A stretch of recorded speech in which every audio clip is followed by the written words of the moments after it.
ஜெபிப்போம். கண்மலையும் மீட்புறமாகிய அன்பின் ஆண்டவரே, அடிமையுடைய வாயின் வார்த்தைகளும் கூடியிருக்கிற திருச்சி மக்கள் நினைவுகளும் சிந்தனைகளும் நம்முடைய சமூகத்தில் ஏற்புடையதாக இருக்கட்டும். நீர் எங்களோடு கூட இடைப்படுகிறதை ஆவியில் உணர்ந்தவர்களாய் உம்முடைய வார்த்தைகளை கேட்க எங்களுக்கு பலன் தாரும். மீட்பர் பாதம் பணிந்து ஜெபிக்கிறோம் நல்ல பிதாவே, ஆமென். கிறிஸ்துவுக்குள் அன்பார்ந்த இறை மக்களே, ஆண்டவரும் உயிர்த்தெழுந்த இரட்சகருமாகிய இயேசு கிறிஸ்துவின் ஈடு இணையற்ற திருப்பெயரிலே இந்த மே மாதத்தின் முதல் ஞாயிற்றுக்கிழமை திருவிருந்து வழிபாட்டிலே பங்கு பெறுகிற உங்களை மறுபடியுமாய் அன்போடு கூட வாழ்த்துகிறேன். பிதாவாகிய கடவுள், குமாரனாகிய இயேசு கிறிஸ்து, நம்மை ஆற்றல் படுத்துகின்ற தூய ஆவியானவர் நம்மை முழுமை வாழ்வுக்குள்ளாய் நிறைவான ஆன்மீகத்திற்குள்ளாய் வழி நடத்துவாராக. அருமையான பிள்ளைகளோடு கூட இணைந்து நாம் சொன்ன திருவார்த்தை இந்த நாளிலே நாம் சிந்திக்கும்படியாய் நமக்கு நம்முடைய துணிந்த திருச்சபை நமக்கு கொடுத்திருக்கின்ற செம்பொருளோடு கூட இணைந்து என்னோடு இணைந்து தியானிக்க உங்களை அழைக்கின்றேன். ஒரு உணர்வு பூர்வமான அன்பிலே கிறிஸ்துவோடு கூட, அதாவது உயிர்த்தெழுந்த ஆண்டவரோடு கூட நடக்கின்ற அனுபவம். Walk with Christ in passionate love. ஆண்டவரோடு கூட ஒரு உணர்வு பூர்வமான அன்பிலே இணைந்து நடக்கின்ற ஒரு அனுபவத்தை இந்த உயிர்த்தெழுந்த ஆண்டவர் தொடர் வரலாற்றிலே நிறைவேற்றி வருகின்றார். சீடர்களுக்கு தொடர் காட்சியை கொடுத்து கொண்டே இருக்கின்றார். நம்பிக்கை இழந்த சூழல், பின்வாங்கி போன ஒரு சூழல், இந்த உயிர்ப்பு காட்சியின் மூலமாய் அவர்களை உற்சாகப்படுத்தி கொண்டே இருக்கின்றார். அந்த உற்சாகப்படுத்துவதனுடைய ஒரு வலிமையான அம்சம்தான் நாம் இன்றைக்கு நற்செய்தி பாகமாய் படிக்க கேட்ட யோவான் நற்செய்தி நூல் 21ஆம் அதிகாரத்தின் பின்பகுதி. இந்த 21ஆம் அதிகாரத்தின் தொடக்க வசனங்களை நீங்கள் பார்ப்பீர்கள் என்று சொன்னால், கடற்கரையிலே மறுபடியும் சீஷருக்கு தம்மை வெளிப்படுத்துகின்றார். பேதுரு, தோமா, நாத்தான்வேல், செபதேயுவின் குமாரர்கள், இன்னும் சில சீடர்கள் அங்கே இருக்கின்றார்கள். அப்போது அந்த கூட்டத்தில் பேதுரு சொல்லுகின்ற ஒரு வார்த்தை, நான் மீன்பிடிக்க போகிறேன் என்று சொல்லி, தன்னுடைய தொழில், தான் இதுநாள் வரைக்கும் பயணித்த அனுபவம், அந்த அனுபவத்திற்குள்ளாய் மறுபடியும் நான் திரும்ப செல்லுகிறேன் என்று சொல்லி அந்த கூட்டத்தில் பேதுரு சொல்லுகின்றார். அவர் மாத்திரமல்ல, அவர் அந்த வார்த்தையை சொன்ன உடனே அவரோடு கூட இருந்த மற்ற சீடர்களும் நாங்களும் உம்மோடு கூட வருகிறோம் என்று பயணத்தை தொடக்க ஆரம்பிக்கின்றார்கள். இதுதான் அன்றைக்கு சீடர்களிடத்தில் இருந்த ஒரு நம்பிக்கை இழந்த சூழல் அல்லது பின்மாற்றம் அடைகின்ற ஒரு நிலைப்பாடு. 3.5 ஆண்டு காலம் இந்த இயேசுவோடு கூட பயணித்திருக்கிறார்கள். அற்புதங்களை, அதிசயங்களை செய்த போது அவரோடு கூட பார்த்திருக்கிறார்கள். இவர்களையும் ஆண்டவர் பயன்படுத்தி இருக்கின்றார்.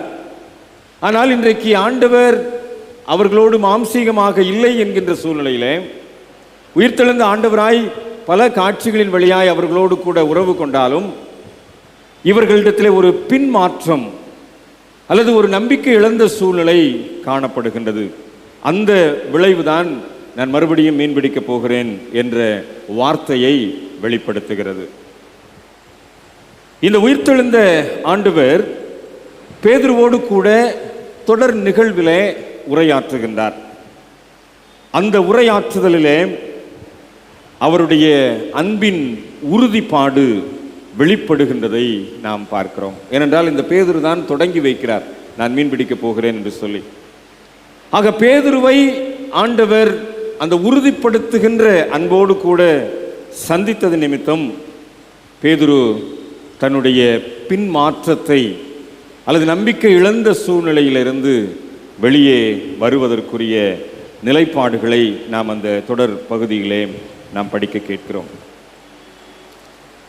இந்த மீன்பிடிக்க போகிறோம் என்று அவர்கள் பயணத்தை மேற்கொள்ளுகின்ற போது நீங்கள் அந்த பகுதியை நீங்கள் படித்து பார்ப்பீர்கள் சொன்னால், இரவிலே பயணத்தை மேற்கொள்ளுகின்றார்கள், வலையை வீசுகின்றார்கள்.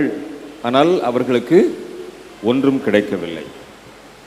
அதே கடல், அதே வலை, அதே படகு இவர்களை மிகுந்த திரளான ஆசீர்வாதத்தோடு கூட வழி நடத்தின ஒரு இடம்.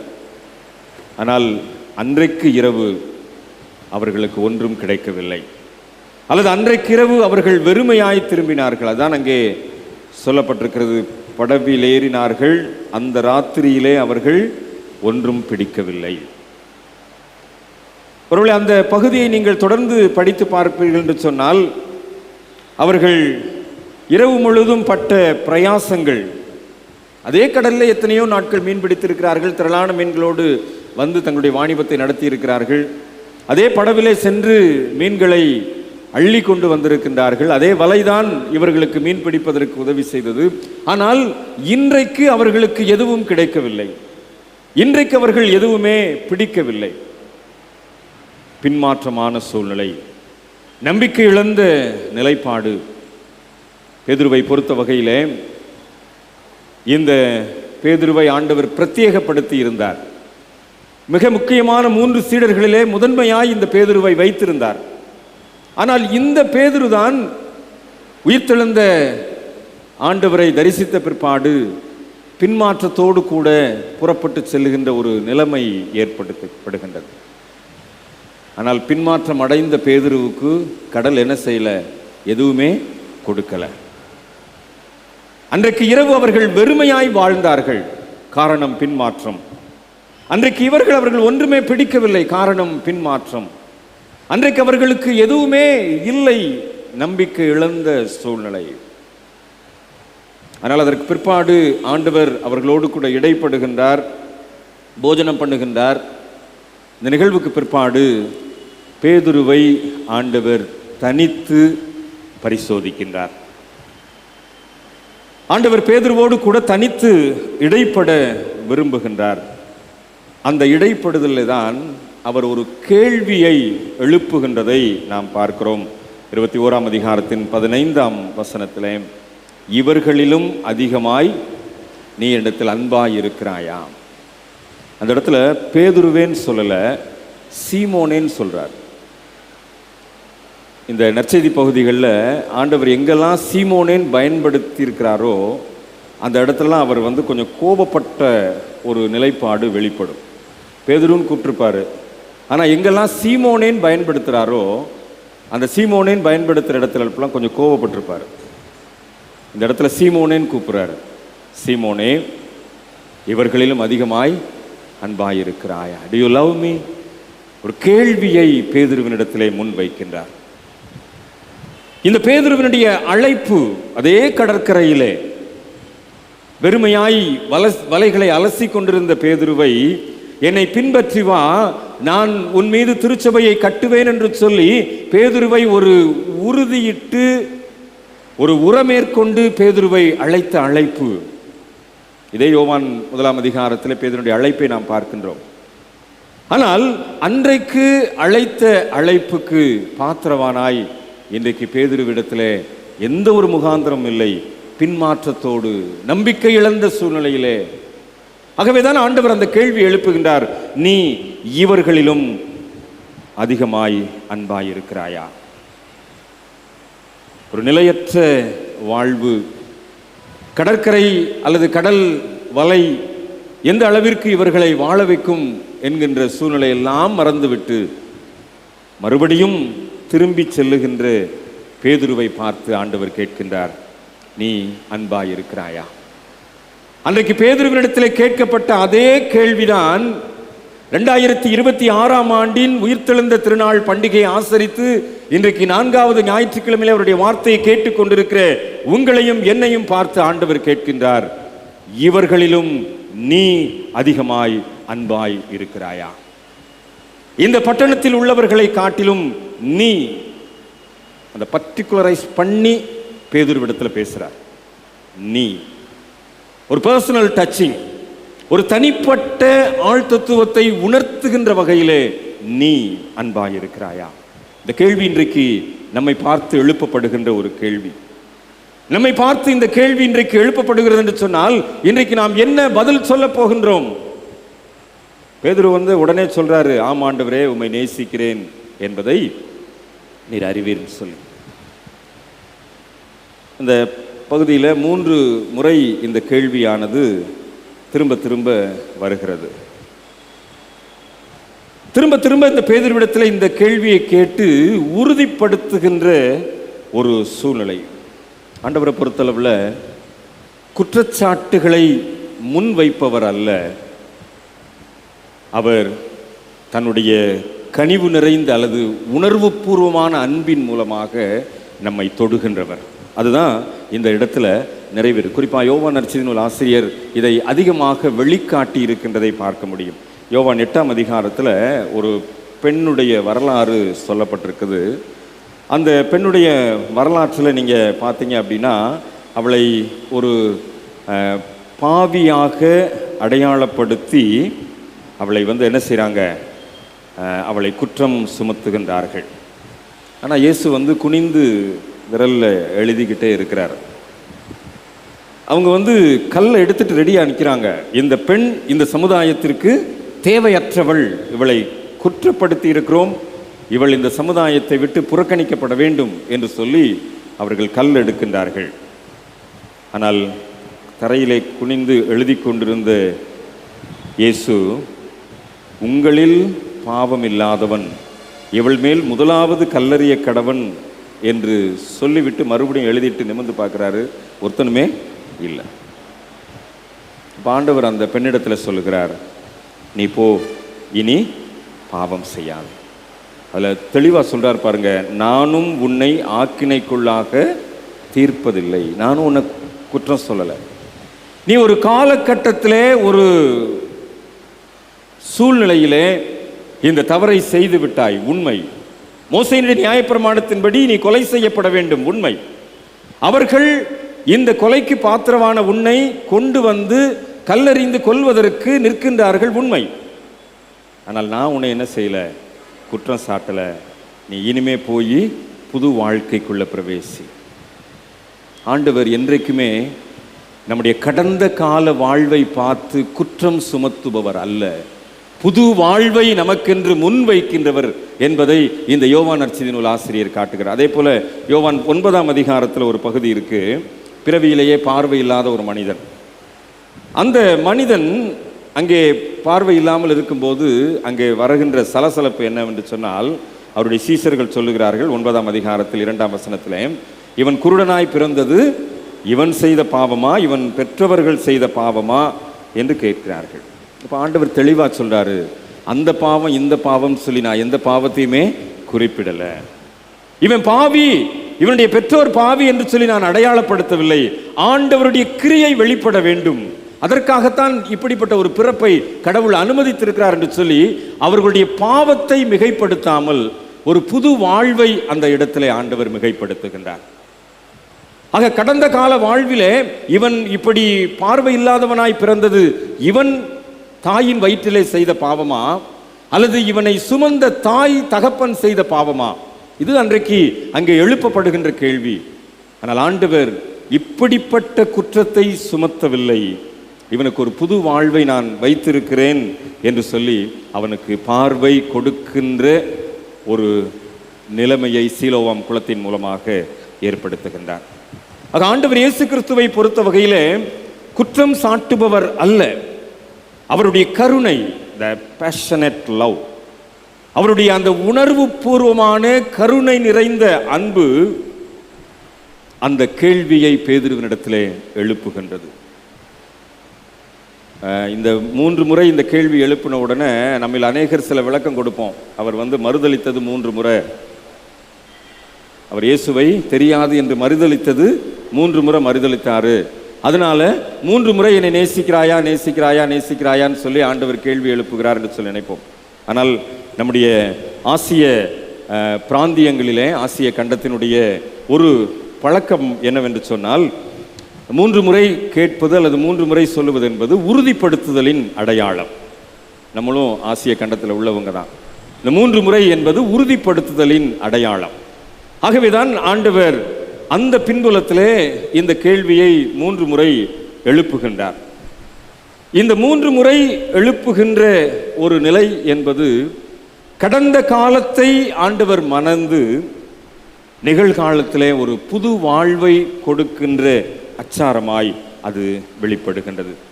ஒரு புதிய ஊழியத்தை ஆண்டவர் பேதுருவுக்கு முன்வைக்கின்றார். ஒரு புதிய உக்கிரானத்துவத்தை பேதுருவினிடத்திலே கொடுக்கின்றார். இவன் மறுதளிச்சது, இல்லைன்னு சொன்னது, சபிச்சு சத்தியம் பண்ண தொடங்கினது எல்லாமே இயேசுவுக்கு தெரியும். அதனால தான் கடைசியாக ஒரு பார்வை திரும்பி பார்ப்பார் பேதுருவை. அந்த பார்வையில் தான் பேதுரு மனம் கசந்து தரையில் குப்புற விழுந்து அழுது தன்னை ஒப்பு கொடுத்தான். அதனால் ஆண்டவர் இயேசுவை பொறுத்தவர்களே, இவன் எந்த இடத்துல மறுதளிச்சான், யார்கிட்ட மறுதளிச்சான், எப்படிப்பட்ட வார்த்தைகளை சொல்லி மறுதளித்தான், இவன் செய்த குற்றம் என்ன, எல்லாம் இயேசுவுக்கு தெரியும்.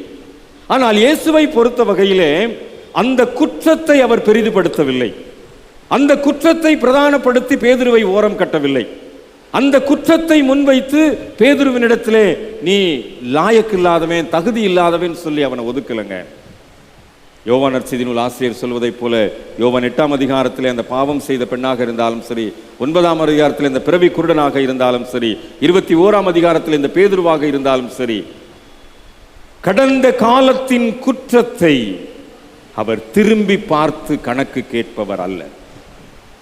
3ஆம் 4ஆம் தலைமுறை மட்டும் விசாரிக்கிற ஆண்டவர் தான். ஆனால் இயேசு உயிர்த்தெழுந்த இரட்சகராய் நீ கடந்த காலத்திலே செய்த பாவத்தை வைத்து உன்னை புறக்கணிப்பவர் அல்ல. கடந்த காலத்திலே செய்த அக்கிரமத்தை வைத்து உன்னை அல்ல தட்டுபவர் அல்ல. தன்னுடைய கருணை நிறைந்த அன்பை வெளிக்காட்டுகின்றார். அந்த கருணை நிறைந்த அன்புதான் இந்த கேள்வியை பேதுருவினிடத்திலே எழுப்ப தூண்டுகிறது. நீ என்னை நேசிக்கிறாயா? நீ என்னிடத்தில் அன்பு கூறுகிறாயா?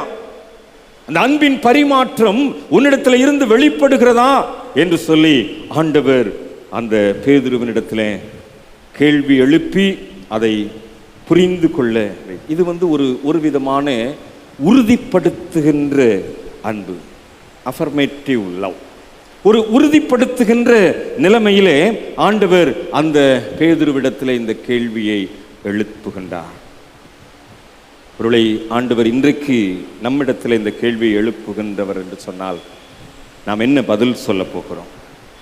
இன்றைக்கு நம்முடைய வாழ்க்கையின் பல பரிமாணங்கள் இயேசுவுக்கு விரோதமாய் அல்லது இயேசுவுக்கு தூரமாய் அமைந்திருக்கின்றதை நாம் மறுக்க முடியாது.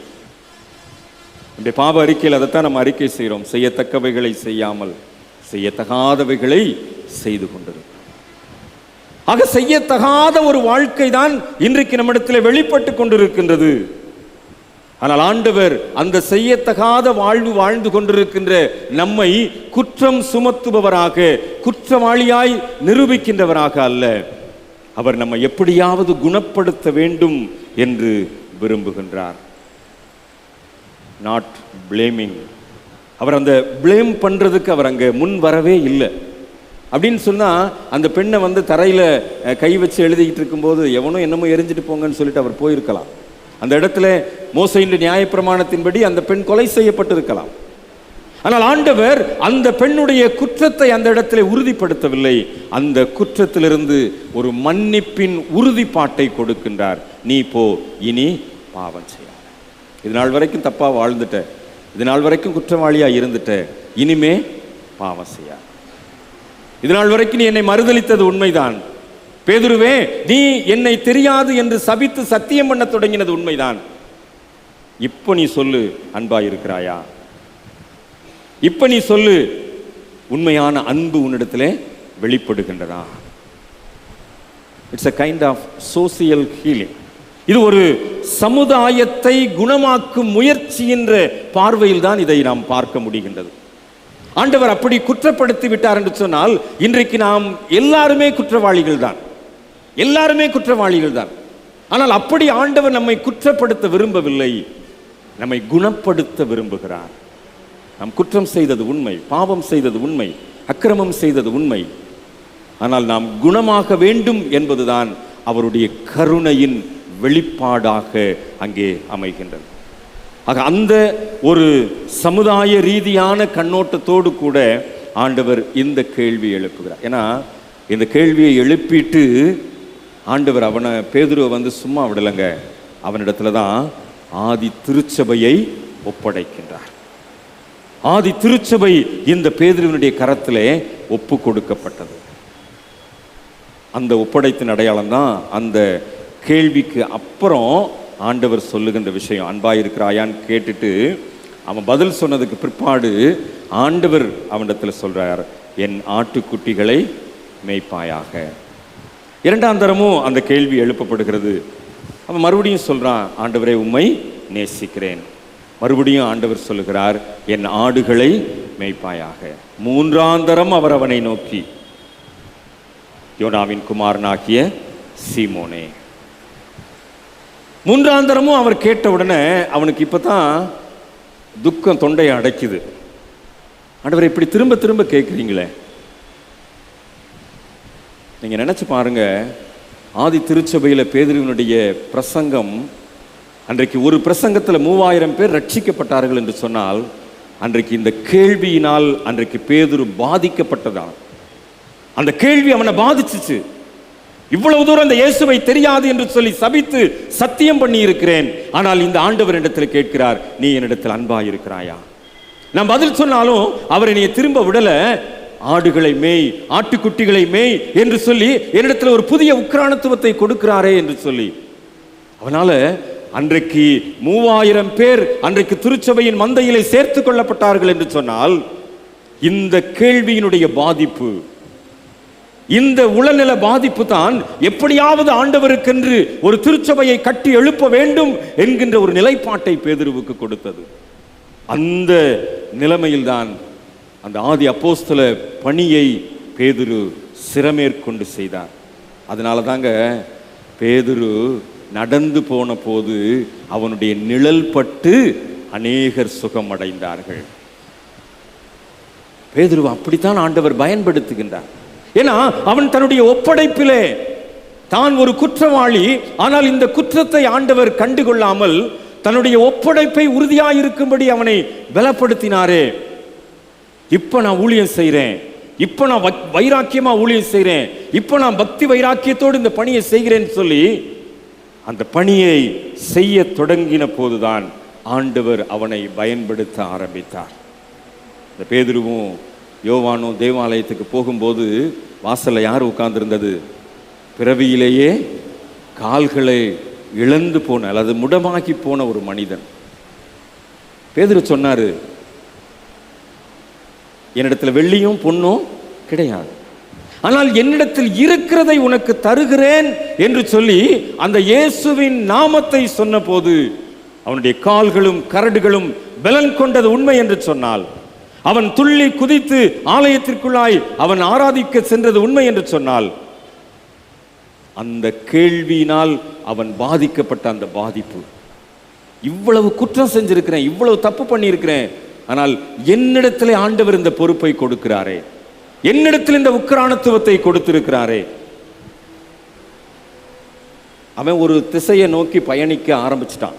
அதனாலதான் அந்த 21ஆம் அதிகாரத்தில் முதல்ல நான் மீன் பிடிக்க போகிறேன் அப்படின்னு சொல்லி அவன் கிளம்பிட்டான். அவன் கூட இருந்தவங்களும் கிளம்பிட்டாங்க. அவன் ஒரு திசையை நோக்கி டார்கெட் வச்சுட்டான். இனிமே நம்ம பொழப்பு மீன் பிடிச்சு தான் பொழைக்கணும். அவன் ஒரு திசையை நோக்கி புறப்பட்டுட்டான். ஆனால் இயேசு அந்த இடத்துல அவனுக்குரிய திசை காட்டியாய் உயிர்த்தெழுந்தவராய் அங்கே வந்து நின்றார். அப்ப நீ போற திசை இது கிடையாது, உனக்கு நான் தான் திசை காட்டி, இந்த திசையில தான் நீ போகணும். ஒரு புதிய திசை காட்டியாக இயேசுவை பார்த்தான். இயேசுவை ஒரு புதிய திசை காட்டும் கருவியாய் அங்கே பார்க்கின்றார். மீன் பிடிக்க போகின்ற தொழிலை அப்படியே விட்டுவிட்டு மனிதர்களை பிடிக்கின்ற தொழிலுக்குள்ளாக மாறிவிட்டார். ஆக நீ போக வேண்டிய திசை இது அல்ல, நான் காட்டுகின்ற திசையில்தான் நீ பயணிக்க வேண்டும் என்பதை அங்கே வலியுறுத்தி திரும்ப திரும்ப சொல்லுகிறார். ஆட்டுக்குட்டியை மேய்க்கணும், ஆடை மேய்க்கணும், இதுதான் உன் மேல விழுந்த கடமை.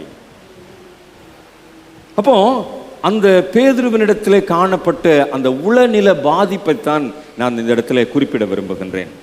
சைக்காலஜிக்கல் அஃபெக்ட் இயேசு கிறிஸ்து அவனிடத்துல வெளிப்படுத்துகின்றார். அவன் தப்பு பண்ணினவன் தான், பாவம் செஞ்சவன் தான், குற்றவாளி தான். ஆனால் அந்த குற்றவாளி இடத்துல ஆண்டவர் ஒரு மிகப்பெரிய ஊழியத்தை ஒப்பு கொடுத்தார். அந்த குற்றம் செய்தவனை குணமாக்கி அவனிடத்தில் திருச்சபையை ஒப்பு கொடுத்தார். இது இன்னைக்கு நேத்து அவர் முடிவு பண்ணதில்லைங்க. அவனை அழைத்த போது ஆண்டவர் எடுத்த முடிவு, உன்மேல் திருச்சபையை கட்டுவேன். திருச்சபை கட்டப்படுவதற்கு நீ கருவியாக இருக்க வேண்டும். நீ கற்பாறை, இந்த பாறையின் மேல் நான் திருச்சபையை கட்ட வேண்டும் என்று சொன்னால், நீ என்ன குற்றம் செஞ்சிருந்தாலும் பரவாயில்ல, அந்த குற்றத்தை நெக்லெக்ட் பண்றேன், உன்னை நான் அன்பு செலுத்தி, அதான் இந்த பேஷனேட் லவ் ஆஃப் ஜீசஸ். இந்த அன்புதான், இந்த அன்பின் வெளிப்பாடுதான் அன்றைக்கு பேதுருவை ஆதி திருச்சபையின் தலைவராய், நம்ம எல்லாருக்கும் தெரியும், கத்தோலிக்க திருச்சபையில் முதல் போப்பாண்டவர் என்று சொல்லப்படுகின்றவர் புனித பேதுரு. அந்த போப்பாண்டவர் என்கின்ற அடையாளம், அந்த முதல் போப்பாண்டவராக எவ்வளவு பெரிய பொறுப்பு, எவ்வளவு பெரிய ஒரு மிகப்பெரிய ஆசீர்வாதம். ஆசீர்வாதம் மாத்திரம் இல்லைங்க, உக்ரானத்துவம் அதை பேதுருவின் இடத்திலே கொடுக்கலாம். ஆண்டவரை பொறுத்தளவில் 99 ஆடுகளை விட்டுட்டார், ஆனால் காணாமல் போன ஒரு ஆட்டைத்தான் தேடி வந்தார். மனம் திரும்புகிற ஒரு பாவி நிமித்தம் பரலோகத்திலே மிகுந்த அதுதான் ஆண்டவரிடத்தில் எதிர்பார்ப்பு. ஆக நீ 99 ஆடு வந்து மந்தையில் சேர்ந்துருச்சு அப்படின்னு சொல்லி மேக்சிமம் அல்லது மெஜாரிட்டி அப்படின்னு சொல்லி கதவை பூட்டிட்டு போறவர் இல்லை. அந்த ஒன்றை தேடணும், அது ஒன்று எங்க இருக்குது அதை கண்டுபிடிக்கணும். ஆக காணாமல் போன இஸ்ரவேல் வீட்டாரிடத்தில் அனுப்பப்பட்டேனே அன்றி வேறு யாரிடத்திலும் அனுப்பப்படவில்லை என்பதை ஆண்டவர் இந்த இடத்திலே உறுதிப்படுத்துகிறார் பேதுருவின் இடத்துல. அந்த உறுதிப்பாடோடு கூட தான் பேதுரு அந்த தலைமைத்துவத்தை ஏற்றுக்கொள்வதற்கு தன்னை அர்ப்பணிக்கின்றார்.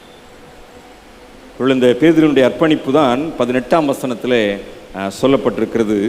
இள வயதுள்ளவனாய் இருந்தபோது உன்னை நீயே அறை கட்டி கொண்டு உனக்கு இஷ்டமான இடங்களிலே நடந்து தெரிந்தாய். நீ முதிர் வயதுள்ளவன் ஆகும்போது உன் கைகளை நீட்டுவாய், வேறொருவன் உன் அறையை கட்டி உனக்கு இஷ்டமில்லாத இடத்துக்கு உன்னை கொண்டு போவான் என்று மெய்யாகவே மெய்யாகவே உனக்கு சொல்லுகிறேன். இன்னைக்கு நீ இந்த ஊழியத்தை செய்யலை அப்படின்னா, இந்த ஊழியத்திற்கு நீ உன்னை ஒப்பு கொடுக்கல அப்படின்னா, இந்த திசையில நீ நடந்து வரல அப்படின்னா, நீ நினைக்கிறது எதுவுமே நடக்காது. அதான் பேதுருவிடத்தில் ஆண்டவர் சார், உனக்கு இஷ்டமில்லாத இடத்துல நீ விரும்புறது அங்கே நடக்காது, நீ என்ன நினைக்கிறியோ அது வந்து நடக்காது. ஆக உனக்கு இஷ்டமில்லாத சூழ்நிலை தான் அங்கே அடையாளப்படுத்தப்படும்.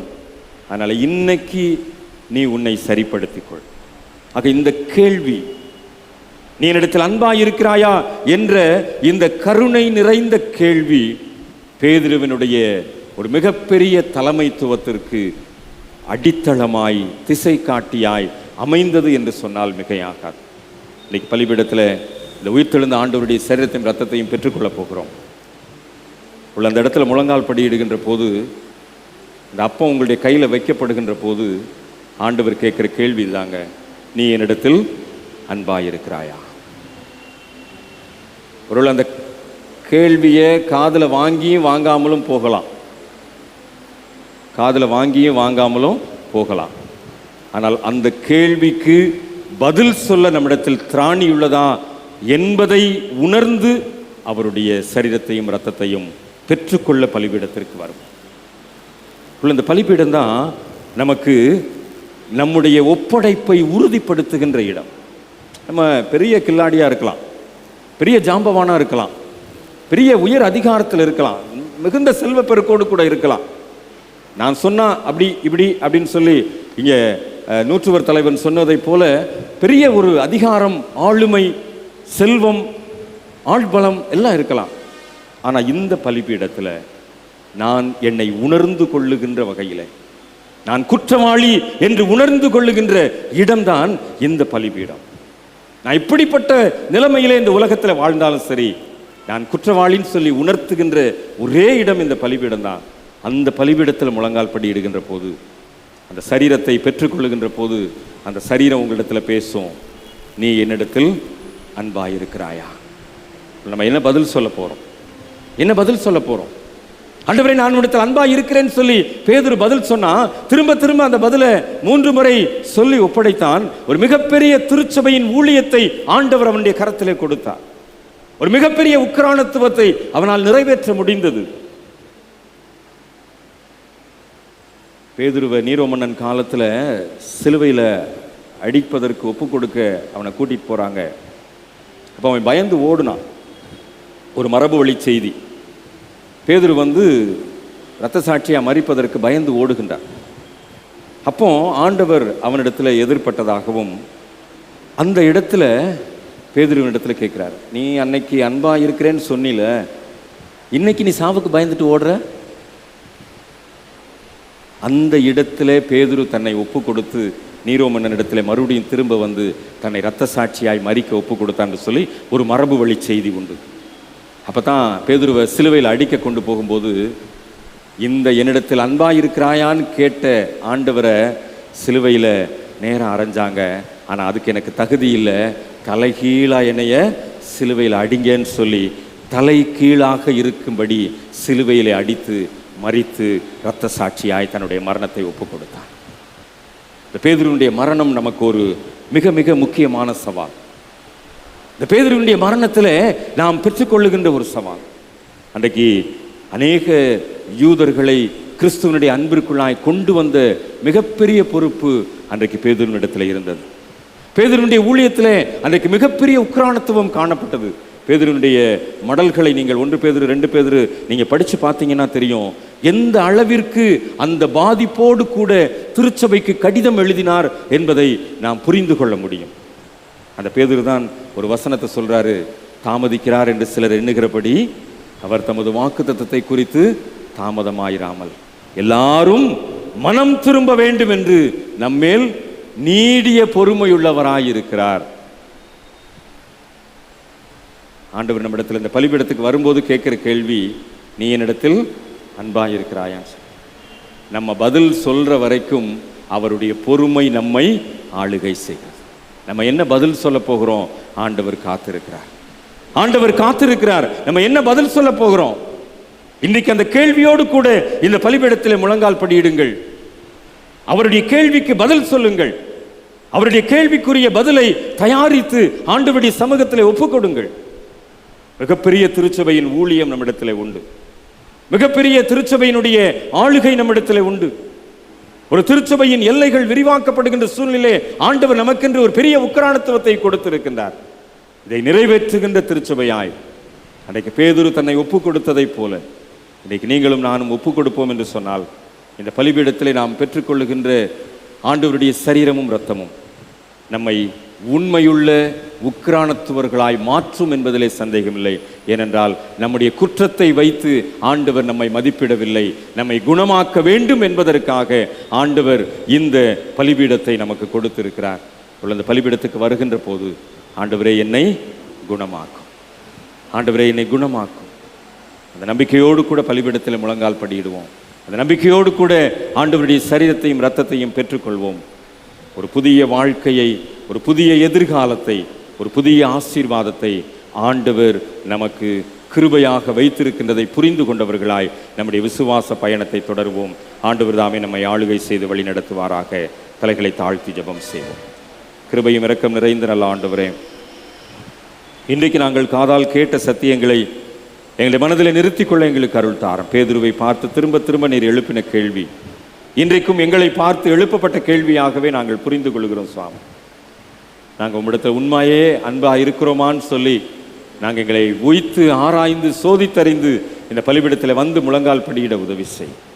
ஒருவேளை எங்களுடைய குறைவுகள், குற்றங்கள், எங்களுடைய பலவீனங்கள், எங்களுடைய மீறுதல்கள், எங்களுடைய அக்கிரமங்கள் எல்லாம் திறந்த மனதோடு கூட உம்முடைய சமூகத்தில் அறிக்கை செய்கின்றோம். ஆண்டவர் எங்களுக்கென்று வைத்திருக்கின்ற உக்ரானத்துவத்தை நிறைவேற்றுகின்ற திருச்சபையாய் எங்களுடைய பணிகளை உம்முடைய சமூகத்தில் இருந்து பெற்றுக்கொண்டு நாங்கள் நிறைவேற்ற அருள் தாரோம். இயேசு கிறிஸ்துவின் நாமத்தில் ஜெபிக்கிறோம். எங்கள் ஜெபம் கேளும் நல்ல பிதாவே. ஆமென்.